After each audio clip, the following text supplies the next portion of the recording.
expert to help you troubleshoot the Rainbow Six Siege error code 420 FFF0BE2C. Here are some consolidated steps you can try to resolve the issue. 1.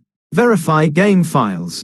Launch Ubisoft Connect or Steam, depending on where you purchased the game. Go to your Rainbow Six Siege library.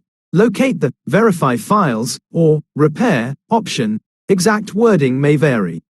This process checks for corrupted or missing game files and attempts to fix them. 2. Check server status.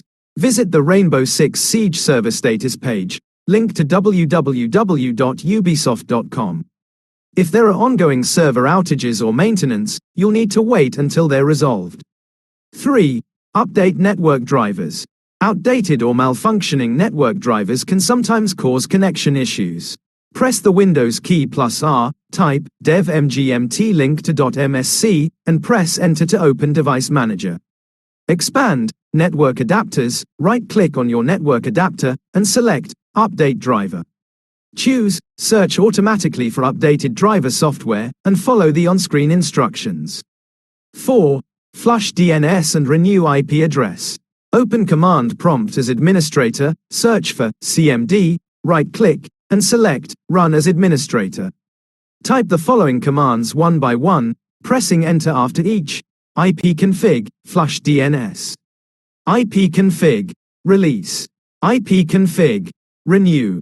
These commands clear your DNS cache and obtain a fresh IP address from your ISP, potentially resolving connectivity problems. 5. Check firewall and antivirus. Temporarily disable your firewall or antivirus software to see if it's interfering with the game's connection. Important: re-enable them after troubleshooting as they provide essential security. If disabling them resolves the issue, you might need to add Rainbow Six Siege to their exceptions list. 6. Reinstall the game. As a last resort, if none of the above steps work, consider reinstalling Rainbow Six Siege. This will ensure all game files are installed correctly and eliminates the possibility of corrupted files causing the error. Additional tips: close background applications. Unnecessary programs running in the background can consume system resources and interfere with Rainbow Six Siege. Close any programs you're not actively using. Check for Windows updates. Make sure your Windows system is up to date to benefit from bug fixes and performance improvements that might address compatibility issues. By following these steps systematically, you should be able to identify and fix the cause of the Rainbow Six Siege error code 420 FFF0BE2C. If you continue to face issues, consider reaching out to Ubisoft support for further assistance.